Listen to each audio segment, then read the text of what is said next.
देखो गाइस, ये है ग्रेटर नोएडा का एक्सप्रेस वे। रात काफ़ी हो गई है, ऑलमोस्ट 11:15 का टाइम हो रहा है। और ट्रक ड्राइवरों की लाइफ क्या है, मैं थोड़ा सा मैं आपको बताना चाहूँगा कि वो अपनी लाइफ में ना बहुत सी चीज़ों, बहुत से हालातों से जूझते हैं। शुक्र करो ये दिल्ली एनसीआर में है या इसमें कई जगह तो ऐसी होती है जहाँ लाइट भी नहीं होती, कई जगह तो ऐसी होती है जहाँ रोड भी नहीं होता है, कई जगह तो ऐसी होती है कि भाई साहब वहाँ तुम दिन में नहीं जा सकते, लेकिन रात में ट्रक वाले वहाँ चलते हैं। क्यों? क्योंकि तुमको सुविधा हो, हमारे इंडिया का कुछ प्रोग्रेस हो, अब ऑन टाइम कोई भी सामान वहाँ पहुँच जाए, सिर्फ इसलिए। कुछ उनका अपना पर्सनल कारण होता है, जैसे कि कुछ पाना या अपनी ड्यूटी जिम्मेदारी पूरी करना, ये सब भी हम कह सकते हैं। हम ये नहीं कह सकते कि 100% आप ही के भरोसे रखते हो, लेकिन ये है कि कृपया करके ज़्यादा भी नहीं तो उनकी बेइज्जती ना करके एक इज्जत करा करो। क्योंकि कई जगह मैंने ये चीज़ नोट करी है कि जितने भी ट्रक ड्राइवर्स हैं, इनसे नॉर्मल साइकिल चलाने वाला बंदा भी पता है क्या कह जाता है, अबे लगा लेना साइड में, वरना दूं तेरे 2-3 कान पे खींच के नीचे। आप बताइए कोई अच्छा लगता है यार? गलत बात है ना। देखो मैं कंपैरिजन करने पे आऊँ तो एक अर्थव्यवस्था में ना ट्रक ड्राइवरों का या जो भी ट्रांसपोर्टर्स हैं, जितने भी जो भी अपने ट्रांसपोर्ट में गाड़ियाँ चलाते हैं, टूर एंड ट्रैवल में गाड़ियाँ चलाते हैं, या फिर कुछ भी एक्सेट्रा जो सर्विस प्रोवाइडर कर रहे हैं, मतलब पब्लिक को या सरकार को या गवर्नमेंट को, तो वो एक तरीके से देश को बहुत हद तक सपोर्ट कर रहे हैं। क्योंकि अगर ट्रांसपोर्टेशन नहीं होगा तो आपके पास कोई भी चीज़ ऑन टाइम नहीं पहुँचेगी, और जिस चीज़ की शॉर्टेज हो जाएगी ना, तो वो चीज़ आपको इतने कॉस्ट पे मिलेगी, हायर कॉस्ट पे, कि आप उसको एक्सपेक्ट भी नहीं कर सकते। ठीक है, अब ये देखो, ये सारे लाइन से सारे ट्रक जाते जाएंगे, सारे ये बॉर्डर पे खड़े मिलेंगे आपको। मैं आपको धीरे धीरे इस वीडियो में पूरा बताऊंगा, और इसमें मैं कोई कट भी नहीं कहना चाहूँगा, क्योंकि मैं खुद चाहता हूँ आपको दिखाऊँ रात की लाइव ट्रक वालों की। ठीक है, ये देखो, ये मेहता ट्रांसपोर्ट का ट्रक जा रहा है। ये ट्रक ड्राइवर इसमें काफ़ी है और काफ़ी बड़ी एक ट्रांसपोर्टेशन कंपनी है। ठीक है, अब ये जितने भी हैं सारे दिल्ली के बाहर वाले लग जाएंगे। अब जैसे दिल्ली के अंदर एंट्री लेंगे तो इनके सारे रूल एंड रेगुलेशन लागू हो जाएंगे। कुछ जगह चेकिंग होगी, कुछ जगह बहुत सी चीज़ें हैं जो शायद आपको कोई आइडिया भी नहीं है। आप अपने घर पे बैठ के चैन से रोटी खा लेते हो, पर क्या करें, इनकी रातें लग जाती है, काली हो जाती है, तब आपको चैन की रोटी मिल पाती है। कोई भी चीज़ की अगर शॉर्टेज होती है ना मार्केट में ट्रांसपोर्टेशन के थ्रू, अगर वो चीज़ टाइम पे नहीं पहुंचती है या फिर किसी भी कारण से कुछ भी दिक्कत होती है, तो महंगाई का सामना आप ही लोगों को करना पड़ता है। समझ रहे हो इस चीज़ को? लेकिन नहीं, तब भी इतना करते हैं, लेकिन तब भी मेरे हिसाब से तो कोई रिस्पेक्ट करते नहीं है। क्योंकि मैंने अक्सर देखा है, जो मर्जी आता है मुँह पे गाली जाता है, ट्रक वाला बेचारा हाथ जुड़े खड़ा रहता है। अरे भाई, इंडिया में तुम इनकी इज्जत कर लो, बाहर का अदर कंट्री में देखो ट्रक वालों के लिए इतनी रिस्पेक्ट होती है कि मैं क्या ही बताऊँ। एक तरीके से जो है, एक तरीके से इंसान की जो वैल्यू की जाती है वो की जाती है। मैंने कई अपने फ्रेंड सर्कल में वगैरह पता किया है, तो क्या बताते हैं कि भाई हम जैसे अब्रॉड में ट्रक वगैरह चलाते हैं तो वहाँ पे एक अच्छी रिस्पेक्ट है, बट वो चीज़ कि इंडिया में नहीं है वैल्यू। मैं भाई उनकी बातें सुना सकता हूँ, लेकिन कह सकता हूँ बस ये बात मैं आपको इसलिए बताना चाह रहा हूँ कि ताकि देखो, मेरी अगर बातों से किसी एक को भी समझदारी आई तो मैं सोचूंगा मेरे लिए बहुत है। और कोशिश ये रहेगी ज़्यादा से ज़्यादा लोगों को ये चीज़ें समझ में आ जाए। क्योंकि देखो, किसी को भला बुरा कहने से कोई फ़ायदा नहीं है। एक बार मानते हैं, कई बार गलतियां हो जाती हैं किसी से भी। देखो, हर उंगली से मतलब बराबर नहीं होती, कोई अच्छे होते हैं, कोई बुरे होते हैं, पर ये है कि सारे बुरे नहीं होते हैं। आप सभी को एक ही कैटेगरी में नहीं तोल सकते हैं। और ये भी संदेश मेरा सभी को लिए नहीं है, मेरा सिर्फ उन लोगों के लिए जिनको जल्दी थोड़ा एग्रेशन आ जाता है, थोड़ा गुस्सा आ जाता है, तो उनको लोगों को समझाने के लिए। अब मैं इतना बोल पा रहा हूँ तो कई लोग ये सोच रहे होंगे कि मतलब आई एम वेल क्वालिफाइड। तो हाँ हूँ भाई, मैंने पीजी किया हुआ है, पोस्ट ग्रेजुएशन। बट पता है क्या, एक तरीके से मैं नॉर्मल लाइफ जी रहा हूँ। पहले मैं जॉब करता था, लेकिन जॉब करने के बाद एक तरीके से सर्वेंट सा फील हुआ कि भाई एक तरीके से हम किसी के लेवल के नीचे काम कर रहे हैं, और कोई रेपुटेशंस वगैरह का कोई ओपिनियन नहीं है। आप प्राइवेट सेक्टर्स के बारे में अच्छे से जानते हो कि मैनेजर वगैरह कितनी अच्छी तरीके से लेनी देनी कर सकता है। सॉरी, मैं खुल के नहीं कह सकता इन बातों को, पर जो बंदा प्राइवेट सेक्टर में जॉब कर रहा है उस बंदे को ये चीज़ें पता है कि भाई प्राइवेट सेक्टर कितने बुरे हालातों में कर देता है। उसे कोई परवाह नहीं होती आपकी काम की परवाह होती है। अगर आपका काम अच्छा है तो आप उसके लिए इम्पॉर्टेंट हो, अगर आपका काम ही बेकार है ना तो आप उसके लिए इम्पॉर्टेंट नहीं हो। ये चीज़ एक चीज़ ध्यान रखना। लेकिन सब छोड़ो, मैं प्राइवेट सेक्टर में क्यों घुस रहा हूँ। मैं आपको प्राइवेट सेक्टर की भी नेक्स्ट वीडियो में आपको बिजनेस बताऊँगा, ओपिनियन बताऊँगा। लेकिन अभी जो हमारा जो मेन टॉपिक है वो है हमारे ट्रक ड्राइवर्स के लिए या फिर जो भी ट्रांसपोर्ट में गाड़ियाँ चलाते हैं उन लोगों के लिए। कई सुविधा के अनुसार कुछ इलेक्ट्रिकल गाड़ियाँ आ रही हैं, कुछ वैसी गाड़ियाँ आ रही हैं। कई बार तो बेचारे अपने हालातों से होते हैं। कभी रोड पे चल के देखना 200-300 मीटर तुम्हें एक न एक हादसा जरूर मिलेंगे, और अधिकतर हादसे ट्रक वालों के मिलेंगे। क्यों? क्योंकि कई दिन जगते हैं ये लोग आपके लिए सामान पहुंचाने के लिए। लेकिन कई मेरे भाइयों को इन चीज़ों का अंदाज़ा नहीं होगा कि भाई इतनी मतलब इतनी केयरिंग नहीं होगी। आप एक आइडिया लगा सकते हो, आप एक 24 ज़्यादा नहीं, आप सिर्फ 2 दिन जग के देख लो, 2 दिन 2 रात आप सो मत, आपको इतना आइडिया लग जाएगा कि आप 2 दिन 2 रात नहीं सो पाओगे ना, तो आपको इतना आइडिया लग जाएगा ट्रक ड्राइवर की लाइफ कैसी होगी। ऐसा ऐसा दिन, ऐसा ऐसा टाइम आ जाता है कि ये लोगों को भाई साहब यकीन मानना 3-3 दिन 3-3 रात हो जाते हैं कंटिन्यूसली गाड़ी चलाते चलाते। ये लोग जैसे आप लोग कभी लंच टाइम में पेट भरे खाना खा लेते हैं, ये लोग पेट भरे खाना भी नहीं खाते हैं। क्यों? क्योंकि अगर पेट भरे खाना खाएंगे तो इनको नींद आना कंपलसरी है। और ये सब बातें मैं इसलिए बोल पा रहा हूँ क्योंकि मैंने खुद अपना ये मतलब ट्रक की लाइन में अपना काम धंधा शुरू किया ट्रांसपोर्टेशन में। और वो इसलिए किया है कि मैं देखो जिस लाइन में जाता हूँ सोचता हूँ कि उस लाइन के बारे में ज़्यादा से ज़्यादा जानकारी रखूँ। अब मेरे साथ तो ऐसा हुआ है कि कई जगह गाड़ी ख़राब हो जाती है तो वहाँ रुकना पड़ जाता है। कोई पैसे अनाप शनाप गलत मांगे उसको देने पड़ जाते हैं। कई बार हमारा मतलब सब कुछ करना पड़ जाता है। मैं आपको ओपनली पूरी बातें नहीं बता सकता क्योंकि देखो पूरी बातें बताऊँगा तो सोशल साइट्स पे शायद हाईलाइट हो जाऊँ, बट मैं ये चाहता नहीं कि ज़्यादा हाईलाइट हूँ। क्यों? क्योंकि देखो दुनिया में बहुत सारी ऐसी चीज़ें हैं जो नहीं बतानी चाहिए, क्योंकि अगर आप हर किसी को सारी जानकारी दे दोगे तो वो एक तरीके से हानिकारक है, समझ रहे हो? क्योंकि किसी को अपने बारे में पूरी हकीकत मत बताओ। कोई भी गुरु जो है अपने चेलों को पूरी राय नहीं देगा, पूरी विद्या नहीं देगा। वो इसीलिए होती है कि अगर वो पूरी विद्या देगा तो ना तो चेला ना तो गुरु को समझेगा और ना कोई उसकी वैल्यू रखेगा। एक कहावत है कि बिल्ली ने शेर को और चीते को पेड़ पर चढ़ना सिखाया, समझ रहे हो?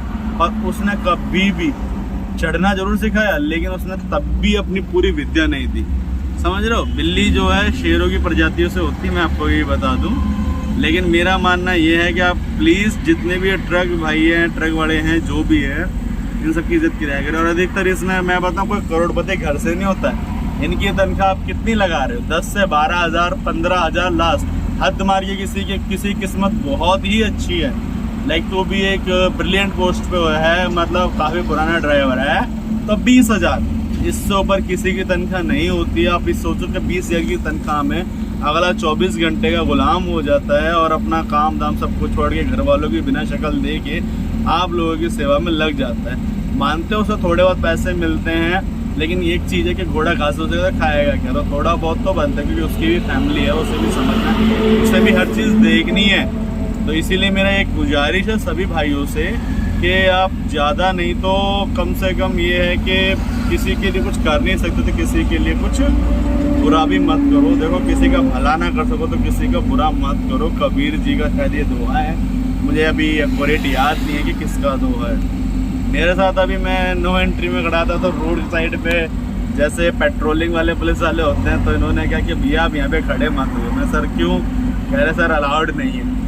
अब एक चीज़ बताओ, कमर्शियल व्हीकल्स जितने भी ऑलमोस्ट 100% साल का रोड टैक्स भरते हैं भाई, रोड टैक्स। और ये हमारा तब भी नो पार्किंग में चलान काट देते हैं यार। हम इनसे लड़ नहीं सकते, कुछ कह नहीं सकते। क्यों? क्योंकि अगर हम कुछ कहेंगे तो कई इनके पास जो कलम की ताकत है उससे वो हमारा मोर बना सकते हैं। मोर इन द सेंस आप समझदार हो, कुछ ज़्यादा ना ही बोलो तो ज़्यादा बढ़िया है। और किसी गलती, लेकिन क्या करें भाई, हमें रोड पे चलना है तो हमें हर बात इन लोगों की समझनी पड़ेगी। उनका भी कहना एक हद तक मेरे हिसाब से सही है कि ज़्यादा टाइम तक अगर आप किसी एक जगह पे खड़े रहोगे तो लूट वगैरह हो सकती है। तो आप धीरे धीरे करके आगे बढ़ते रहिए। और सरकार से एक थोड़ी गुजारिश है, 11 बजे का टाइम बहुत टाइम हो जाता है, इसको थोड़ा घटा के 10 तक करो, ताकि देखो 11 बजे ऐसा हालात हो जाते हैं कि रोडों पे कोई नहीं होता। अगर कुछ भी मिसहैपनिंग होती है तो जिम्मेदारी आप तो लोग ही नहीं सर, क्योंकि देखो किसी का भी घर परिवार है, ट्रक ड्राइवर की लाइफ का आप समझ नहीं सकते किस तरीके से एडजस्टमेंट होता है। एक चीज़ मैं आपको बता दूँ सॉरी, थोड़ा सा गला खराब सा हो रहा है मेरा, क्योंकि अभी खाना तो खाया नहीं है, ब्रेड खाया था, तो वो गला थोड़ा ऑयली हो रहा है। तो मैं आपको ज़्यादा जानकारी देता हूँ, थोड़ा सा आपको बॉर्डर का नज़ारा दिखाता हूँ। देखो ये सारे ट्रक वाले कैसे बैठे होते हैं। आपको 2 मिनट आपको गाड़ियाँ दिखाने से पहले ये देखो कितनी खूबसूरत बिल्डिंग है, ये दिखाना चाहता हूँ। इतना तो है कि मेरा देश तरक्की तो बहुत कर रहा है भाई, और दिल को वाकई में देख के अच्छा लगता है, सुकून मिलता है। भले ही ये मेरा नहीं है, पर ये मेरा है। समझ रहे हो अब मैं कहना चाहता हूँ? मेरा नहीं है, पर ये सिर्फ मेरा है, क्योंकि ये देश मेरा है। समझ रहे हो? ये यूपी का दिखा रहा हो कि यूपी में प्रोग्रेस कितनी तगड़ी हो रही है। अब ये देखो जय वीरों की यारी, ये देखो। चल भाई तू चल, मैं भी आया। लाइफ इज टू शॉर्ट दोस्तों, जी सको जी लो। हाँ एक बात तो मैं आपको और बतानी इसमें भूल गया। जैसे ट्रक ड्राइवर वगैरह डेली चलते हैं तो अपनी आंखों के आगे ऐसी ऐसी चीज़ें देखते हैं कि वो चाह के भी अपने घर वालों के आगे शेयर नहीं कर सकते। क्यों? क्योंकि वो डर जाएंगे। क्यों? क्योंकि अगर वो आज डर गए तो कल को उनको काम पे नहीं भेजेंगे। समझ रहे हो? हर दिन हर टाइम वो एक तरीके से ये मान लो जैसे एक सरहद पे फौजी खड़ा होता है कि कभी भी गोलीबारी हो सकती है। वो जब गाड़ी चलाते हैं तो कभी भी मिस हैपनिंग हो सकती है। समझ रहे हो जो मैं कहना चाह रहा हूँ? सॉरी कि मैंने अपने सोल्जर्स भाइयों के लिए हमारे इंडियन आर्मी का कंपैरिजन किया, बट ये बात हकीकत है कि हादसे अक्सर रोडों पे ही हुआ करते हैं, और रोडों पे ही ट्रक ड्राइवर चला करते हैं। क्या करें? जिन भाइयों ने कभी अपना ट्रक, मैं देखो कहना नहीं चाहता क्योंकि कुछ भी बातें मेरे मुँह से ऐसी निकल जाए कि किसी को दुख हो, तो मैं चीज़ आपको बताने किसी की ना दुख की वजह नहीं बनना चाहता। मैं चाहता हूँ किसी की अगर वजह बनूँ तो या तो उसकी हेल्पिंग की वजह बनूँ कि उसे लगे कि हाँ मेरी हेल्प हुई है मेरी वजह से, या फिर ये वजह मैं बनूँ कि उसके चेहरे पे एक स्माइल आ जाए। हाँ अगर मैं ये वजह बनता हूँ कि भाई किसी की मतलब मेरी बातों से दुख होगा, तो ये वजह मैं कभी ज़िंदगी में नहीं बनना चाहता। और भगवान से ये मेरी शुरू से लेकर आखिर तक यही रहता है कि मैं भगवान जी, मैं अपने सबसे बड़े भगवान जी महादेव जी को मानता हूँ। मैं इनकी वो करता हूँ बहुत ज़्यादा रिस्पेक्ट और दिल से मानता हूँ। तो मैं ये कभी चाहूँगा कि मेरे भोले बाबा मेरे किसी के दुख के कारण मत बनने देना। अब ये देखो सारे सेक्टर आके थोड़ा थोड़ा अब धीरे धीरे हम नोएडा के एक ऑलमोस्ट कंपल्सरी सेक्टर में, ये देखो दिल्ली फरीदाबाद का कट जा रहा है। अब इसके आगे से आपको ट्रकों का जाम मिल जाएगा। क्यों? अब दिल्ली में ट्रकों की एंट्री होनी शुरू हो गई है। ये देखो अब मैं आपको यहाँ से पूरे नज़ारे दिखाऊंगा। बिल्कुल देखना ट्रकों की लाइफ कैसी है। ये देखो ये 3 खड़े हैं, अब ये खड़े ज़रूर हैं। देखो ये पुलिस वाले परेशान कर रहे हैं क्या? नहीं कुछ दिक्कत आ गई है।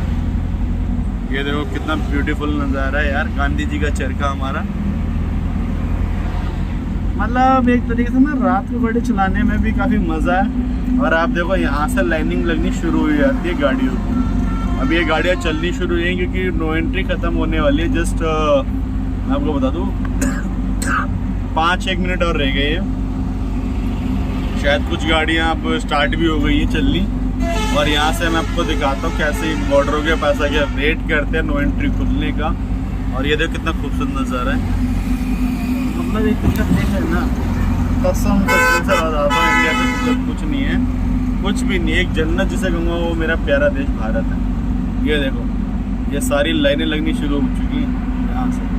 ये देखो एम्बुलेंस ना G4S की सिक्योरिटी का, ये देखो ये सारी गाड़ियाँ लाइन लगा खड़ी हैं। कुछ चलना शुरू हो गई है। देखो मैं आपको दिखा दूँ, ये देखो कुछ चलनी शुरू हो गई, कुछ स्टार्ट हो रही है। देखो इसकी लाइट जल रही है, ये स्टार्ट हो गई है। ये ट्रक वाले अब ये धीरे धीरे चलते रहेंगे। अब यहाँ से आपको ये नज़ारा शुरू हो जाएगा। और अभी भी यहाँ से बॉर्डर कम से कम 5-6 किलोमीटर आगे है, तब ये लोग यहाँ से लाइनें शुरू हो जाती है। अब इनका 5 किलोमीटर तो मैं क्या कहूँ, मैं खुद 30 किलोमीटर पीछे जाके बैठा हुआ था कि कम से कम जब एंट्री खत्म होगी तभी चलूँ 10 से 15 मिनट पहले।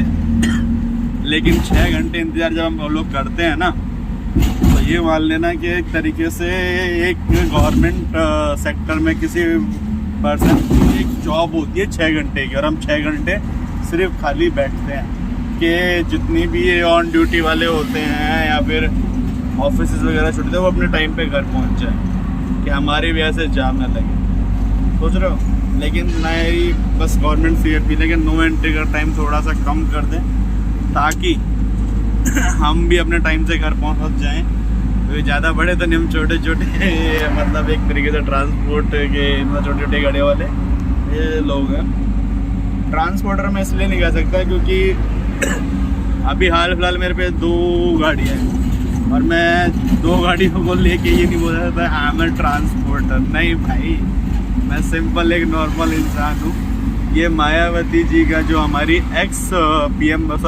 एक्स मुख्यमंत्री यूपी की थी, उन्होंने एक पार्क बनवाया हुआ है साइड में। ये आपको ग्रेटर नोएडा फिल्म सिटी के पास मिलेगा आपको।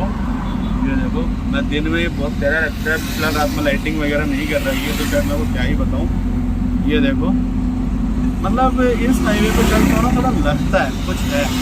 ये देखो लाइटें कितनी प्यारी प्यारी, आगे के बता जितना अपना प्यारा ये है कि इससे बेटर कुछ हो सकता है। ये देखो, ये पूरा का पूरा लाइटिंग वाइटिंग से अच्छे से हो जा रहा है। ये देखो, ऐसा लगता है ऐसा कि दिवाली आ चुकी है।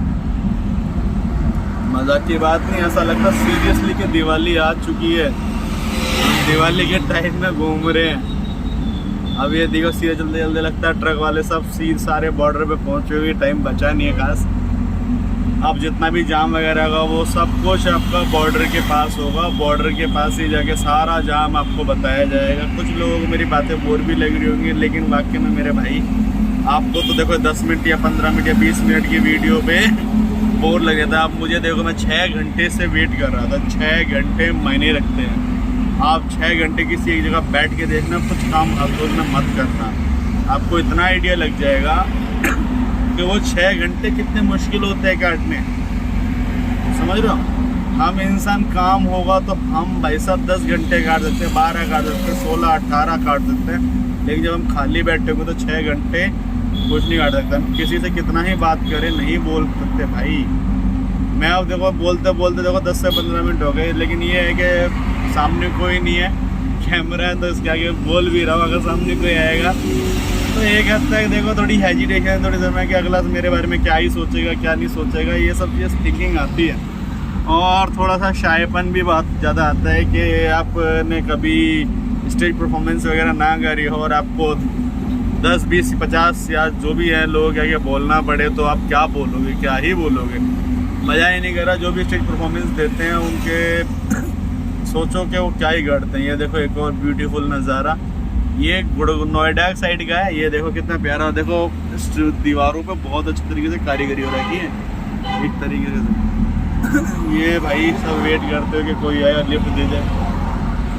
ठीक है, मेरे हिसाब से तो लगता है पूरा बॉर्डर ही खाली है ऑलमोस्ट, बट लगता है शायद थोड़ा सा आगे हमें कुछ मिल जाए देखने को। मिल जाए कि हम कोहिनूर का हीरा थोड़ी ढूंढ रहे हैं भाई, बस वो गाड़ियाँ देख रहे हैं जो बेचारी पिछले 6 घंटे से खड़ी हुई है। ये देखो, ये गाड़ियाँ लग रही है यहाँ पर, कुछ निकल चुकी हैं आधे से ज़्यादा। अब देखो जितना भी ये जाम है ना ये बॉर्डर पे लगना शुरू हो चुका है। ये देखो सारी छोटी छोटी गाड़ियाँ, बड़ी गाड़ियाँ सारी लगी चलनी भी शुरू हो चुकी हैं। और दे देता हूँ भाई कहीं ध्यान ना दे। ये देखो ये सारी गाड़ियाँ बॉर्डर पे लगी पड़ी हैं, सारी स्टार्टअप पे अपना मैसेज दे रही है कि भाई दूर से चल रहे, इंडिकेटर दे रहे हैं, बहुत अच्छी बात है। सामने हमारा ट्रक जा रहा है, ये शायद NDMC का है, ये गाजियाबाद कॉर्पोरेशन का, ये नहीं पता। पर यार एक चीज़ है, इससे बहुत स्मेल आती है इस चीज़ का तो मैं कहूँगा, लेकिन भाई इनमें हिम्मत मानता हूँ मैं जो इस कैटेगरी में इस ट्रक को ड्राइव करते हैं, बहुत बड़ी हिम्मत है भाई।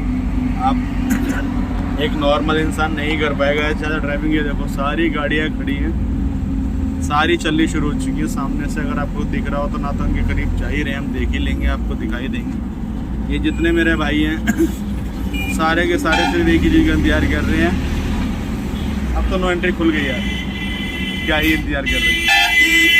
ये देखो ये दूध की ये सारा केमिकल वगैरह जो भी है कि अपना यूज़ कई चीज़ों में काम आता है। और यहाँ से हमारी नोएडा बॉर्डर से एंट्री शुरू हो जाएगी। आइए आपको नोएडा बॉर्डर दिखाता हूँ थोड़ा क्रॉस करके, और इसी वीडियो में लगे रहना। मैं आपको देखो अभी टोल दिखाऊंगा, टोल कितने कट रहा है, और हो सका कोशिश ये करूँगा कि एक बार टोल वाले से बात कर रही हल्की फुल्की अगर हो जाए तो। वैसे तो बिजी शेड्यूल होगा उस भाई का। वाकई में एक चीज़ बताऊँ आपको दिल से, आज मैंने उम्मीद की थी उससे कम भीड़ मिली है मेरे को, वरना इतनी। आप ये देखो गेट देख रहे हो, इस पर क्या क्या लिखा है, धन्यवाद कृपया पुण्य पधारे। भाई हम डेली गए हमारा, आप डेली धन्यवाद कीजिए। ये देखिए बहुत लाइटिंग है, कितना प्यारा नज़ारा देखो। अब आगे बस पुलिस वालों को और देख लो, थोड़ा सा कैमरा छुपाना पड़ेगा, ध्यान रखना गाइस। ये देखो पत्थरों से नोएडा लिखा हुआ है, पत्थरों से, कितने भारी भारी पत्थर। आप उम्मीद नहीं से गाड़ी देखो कितनी छोटी लगी। ये अब हम आ गए हैं टोल के पास, और ये एम3 टोल है। बहुत से लोगों को शायद इसके बारे में ना ही पता हो कि एम3 टोल होता है क्या। ये दिल्ली की एक एंट्री होती है, दिल्ली का टोल होता है, जिसमें आपको कैश पेमेंट करनी पड़ती है या फिर एक टैग लगा होता है। ये साइड ये मैं आपको दिखा दूँ, इससे हमें पेमेंट करनी पड़ती है। अभी देखो मैं लाइन में लगाऊंगा, और अब इसके बाद जैसे नंबर आता है वैसे मैं वीडियो ऑन करता हूँ। इन्होंने नंबरिंग जोड़ के पर्ची देना शुरू कर दिया है। इनका भी कहना सही है कि रात के टाइम पे एक पर्ची का होना ज़रूरी है। ये देखो सॉरी, इसको मैं सीधा कर दूँ ताकि आप लोग देखो ध्यान से। ये देखो, ये दिल्ली की एंट्री के 100 रुपये की पर्ची। अरे क्लियर आ जा भाई, वरना लोग कहेंगे कि भैंस का फेक कर दिया। अपना स्कैम वाला काम ना है, मुझे भी ना दिख रही है तो एक मिनट रुको, सॉरी यार, फुर्सत में दिखाऊंगा दिन में, रात में कैमरा मेरा बुरा मान गया। नहीं दिल से 100 रुपये का टैक्स लगता है छोटी गाड़ियों का, डीजल गाड़ियों का अलग रेट है, और कॉमन ऐसी सीएनजी गाड़ियों का अलग रेट है। बट जो कॉस्टिंग पड़ती है वो स्वतः इसकी डीजल वालों की महंगी पड़ती है, और सीएनजी वाली की थोड़ी सस्ती पड़ती है। टैक्सेस वगैरह भी थोड़े कम पड़ते हैं डीजल वाली के मुकाबले। पर डीजल वाली गाड़ियाँ हम ऑल इंडिया कहीं चला सकते हैं, पर सीएनजी वाली जहाँ तक होगी सीएनजी वहीं तक हम चला सकते हैं। ऑल इंडिया वो भी चल सकती है, लेकिन फ़र्क होता है कि किसी स्टेट में जैसे कि राजस्थान में बहुत कम जगह पे सीएनजी है, और कई जगह इसके लिए भागना दौड़ना पड़ता है। बहुत सारी चीज़ें यार, मैं क्या ही बताऊँ आपको। अब देखते हैं अभी कि एक्सप्रेस तो बढ़िया बना है कि गुरुग्राम से लेके वहाँ तक का देख लिया कि अभी दिल्ली में देखो पूरा मुझे नोएडा क्रॉस कर बिल्डिंग है कसम से। मतलब एक तरीके से ना प्राइवेट सेक्टर में छोड़ना भी चाहूँ तो एक दिल से नहीं निकलता है, क्योंकि इन बिल्डिंगों में काम किया है यार मैंने, और काम करने के बाद देखिए समझ में आई कि जितना ही बाहर से खूबसूरत है ना, आप उम्मीद नहीं कर सकते अंदर से कितना प्रेशराइज्ड है। यहाँ से इंसान सिर्फ पता है कि जब लंच होता है या टी ब्रेक होता है ना, तो दुनिया नाश्ता करती है, कुछ भी करती है। यहाँ का बंदा स्ट्रेस मिटाने के लिए स्मोकिंग करता है कि भाई कैसे करके स्ट्रेस मेरा कम हो जाए। अब इसके साथ मैं आपको आगे अक्षरधाम दिखाऊंगा। अक्षरधाम भी बड़ा खूबसूरत नज़ारों से भरा पड़ा है। फ़िलहाल तो 11 से ऊपर टाइम हो गया है, तो मुझे लगता है बंद ही मिलेगा, और कोशिश करने वाले कभी हार नहीं होती। हम दूर से तो देख ही सकते हैं, अगर पास से ना देख पाए, दूर तो है ही है कि दूर से हमारा कोई कुछ नहीं कर सकता। सुबह गाइस यार दोस्तों भाइयों, गाड़ी ख़राब हो गई थी भाई साहब, मेरा तो बुरा हाल हो गया था। एक ऑटो वाला मेरे को ले गया, फिर मुझे वहाँ छोड़ के भाग गया। अब भला उस मैकेनिक का उसने बेचारे ने गाड़ी ठीक करी, प्लस पैसे तो अपने चार्जेस लिए ही लिए, पर मेरी एक तरीके से बहुत उसने हेल्प करी, हद से ज़्यादा कहते हैं। आया अगले का हुनर की मैं तारीफ़ करूँगा। उसने 5 से 7 मिनट लिए, गाड़ी ठीक कर दी, कह रहा 5 से 7 मिनट में, और कह रहा भैया ले जाओ फटाफट, आपकी गाड़ी अब दिक्कत नहीं करेगी। मैंने इसको देख लिया अच्छे से, और उसने प्लग्स वगैरह चेक करे, कुछ अंदर की वायरिंग चेक करी, इलेक्ट्रीशियन को बुलाया हुआ था ना, और कहते हैं भाई पैसा हुनर का होता है, तो उसका जायज़ था। अपनी वो दो हथौड़े वाली कहानी नहीं है, बहुत लोगों ने सुन रखी है, बट मैं नहीं चाहता कि बार बार सुना वो कहानी। बाकी मिलते हैं गाइस नेक्स्ट वीडियो में। आज के लिए ट्रक वालों के लिए कॉन्सेप्ट खत्म। बाकी मैं आपको एक बार इस वीडियो का एक पार्ट और बनाऊंगा। अभी तो फिलहाल आप एक सिंगल पार्ट से काम चलेगा। Thank you.